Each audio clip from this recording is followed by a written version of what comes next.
ازيكم يا جماعه؟ زي ما اتكلمنا المره اللي فاتت عن ازاي انا اعرف اعمل استوديو تصوير باقل التكاليف الممكنه، واتكلمنا المره اللي قبلها عن اساسيات التصوير. هنتكلم النهارده عن ازاي ان انا اعرف اصور اي مريض في 30 ثانيه بس، سواء انا كنت عامل له عمليه بقى في الفيس، في البريست، في الابدومين، في اي مكان في الجسم، او لو كنت عامل له حاجات استيك زي البوتوكس والفيلر والليزر والكيميكال بيل. وهحط في الديسكربشن تحت التايمنج بتاع كل حاجه منهم لو انت عايز تتفرج على حاجه معينه.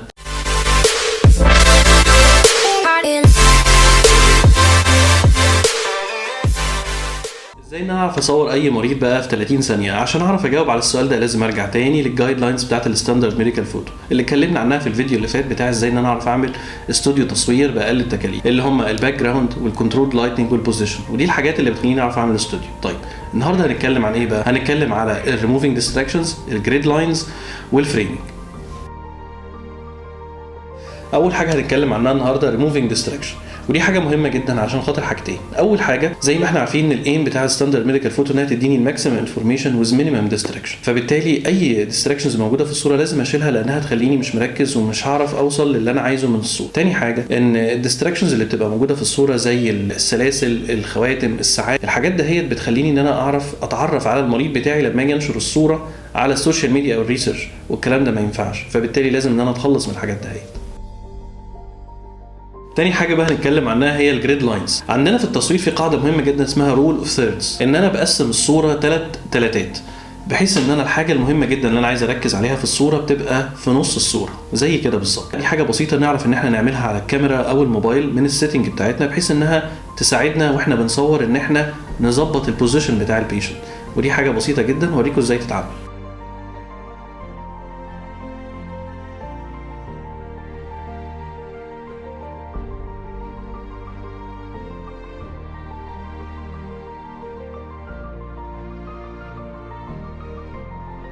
تالت حاجه بقى الفريمنج، وان انا بعمل بوزيشننج اوف اناتوميكال لاند مارك في السنتر او في الايدج بتاع الصوره عشان يخليني اركز على الحاجه المهمه اللي انا عايز اصورها. عندنا 3 اوضاع ثابتين، عندنا الانتيريور، عندنا الاوبليك رايت وليفت، وعندنا اللاترال رايت وليفت. بعد كده بقى بنشوف احنا هنصور ايه، ممكن في حاجات تزيد او حاجات تقل. اول حاجه بقى الفيس، في عندنا ال3 اوضاع الثابتين اللي هم الانتيريور والاوبليك واللاترال. طيب لو انا عايز بقى منطقه الفور هيد او الاي براو او الاي تحديدا لعيان انا عامل له بوتوكس او عيان عامل له بليفروبلاست، بيبقى عندنا الفريمنج بتاعنا هو الهير لاين، وتحت بيبقى فري ايدج ممكن اصور لحد النوز. بالاضافه للاوضاع بقى الثابته بنزود 3 حاجات. اول حاجه بيبقى ريلاكسد بوزيشن بتاع الاي، يعني الاي بتبقى باصه سنترال. تاني حاجه بتبقى باصه ابورد او باصه داونورد، بحيث ان انا اقدر اقارن ما بين الماسل اكشن، او في البليفروبلاستي اقارن ما بين اللاج بتاع الايلid. تاني حاجه بقى النوز، بيبقى عندي اول حاجه الفريمنج، بيبقى عندي حاجتين، ممكن ان انا اعمل فريمنج من الهير لاين لو انا عايز اصور الفيس كله، او الفريمنج من الاي براو لو انا عايز اركز على النوز واعمل كلوز اب فوتوغرافي للنوز. بالاضافه بقى للاوضاع الاساسيه اللي هي الانتيريور والاوبليك واللاترال، بيبقى عندي وضعين زياده، وضع بيزل ووضع سوبيريور. تالت حاجه بقى اللب، بحتاج ان انا عشان اصور اللب اصور الفيس كله، فبالتالي بقى الفريمنج عندي الفيس كله. الاوضاع الاساسيه بتبقى الانتيريور والاوبليك واللاترال زي ما احنا عارفين. بنزود بس وضع زياده هو السمايلنج، لان انا محتاج اشوف الماسل اكشن بتاعه اللب. رابع حاجه التشيك، بحتاج اصوره سواء في حالات الليزر او الكيميكال بيل، او لو في سكار، او لو في هير ترانسبلانتيشن، بيبقى نوع من انواع الكلوز اب فوتوغرافي. بيبقى الفوكس بتاعي مينلي على التشيك، بيبقى الفريمنج بتاعي الاي براو. الاوضاع الاساسيه بتبقى انتيريور واوبليك ولاترال، ما بزودش اي حاجه عليه زي الصوره دهيت كده. اخر حاجه بقى في الفيس الاير، محتاج ان انا اصورها انتيريور، وحاجه جديده اللي هي بوستيريور واللاترال، اصورها لاترال يمين وشمال.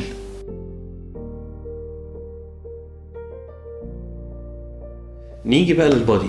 عندنا البادي بينقسم للترام اللي هو البريست والابدومين، والابدومين لوحده والبريست لوحده. اول حاجه بقى الترام، البوزيشنز بتبقى العادي اللي هو الانتيريور والاوبليك واللاترال. بالنسبه للفريمنج بيبقى عندنا اهم حاجه نبين الكلافيكل بتاعتنا، وتحت لو بالنسبه للترام بيبقى تحت لحد نص الثاي. بالنسبه بقى للبريست بيبقى عندنا الفريمنج بتاعنا من اول الكلافيكل لحد نص الابدومين فوق الامبلايكس بشويه. بيبقى البوزيشنز بتاعتنا بتبقى العادي اللي هو الانتيريور والاوبليك واللاترال. بنزود ايه بقى؟ بنزود بس في الانتيريور بوزيشن ان بتبقى ايد البيشنت حاطه ايديها على وسطها عشان خاطر اصور البيكتوراليس ان اكشن. بالنسبه بقى في حالات الريدكشن او الماستوبكسي او الريكونستراكشن بيبقى عندنا في بوزيشنز مختلفه شويه. اول حاجه بالنسبه للاوبليك بتبقى البيشنت حاطه ايديها ورا ظهرها، وكذلك بالنسبه لللاترال بتبقى حاطه ايديها ورا ظهرها. وكمان ممكن في اللاترال ان انا ممكن اصورها وهي رافعه ايديها عشان اشوف لو في اي ريكونستراكشن او اي سكارز. وكمان ممكن ازود بوزيشن كمان وهو بوستيريور لو احنا واخدين اي لاتيسمس دورسيفلاب او اي حاجه من ورا. بالنسبه بقى للابدومين بيبقى الفريمنج بتاعنا من عند الانفيريور ميموري فولد لحد تحت لحد حوالي نص الصاي. بيبقى البوزيشنز العادي اللي هو الانتيريور والاوبليك واللاترال بتاعتنا. بالنسبه بقى لللور ليم احنا بنصور الثاي وبنصور الليج. بالنسبه للصاي احنا عندنا الفريمنج بيبقى مختلف شويه لانه بيبدا من تحت من عند الني لحد فوق زي ما انا عايز. البوزيشنز بيبقى عندنا الانتيريور والاوبليك واللاتر. بنزود بس ان احنا ممكن نزود posterior oblique وممكن نزود posterior position. ده بالنسبه للتصوير بتاع الثاي. بالنسبه للليج بيبقى عندنا الفريمنج برضو من تحت، بيبقى من اول الفوت لازم الفوت تبان لحد above الني. بالنسبه للبوزيشنز بتاعتنا بتبقى برضو anterior واوبليك ولاترال وممكن نزود posterior.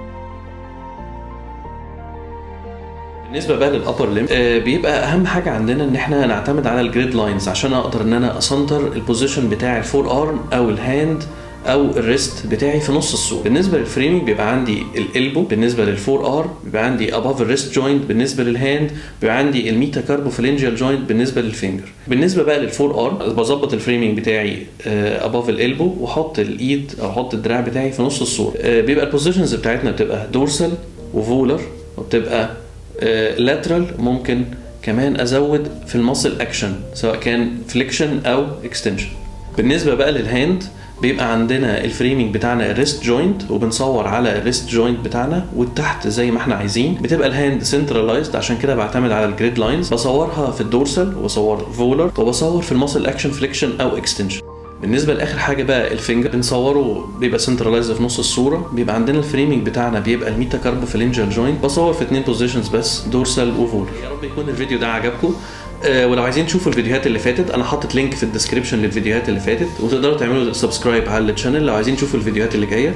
وان شاء الله الفيديو اللي جاي هيبقى اخر فيديو في السلسله بتاعت البيزكس اوف ميديكال فوتوغرافي.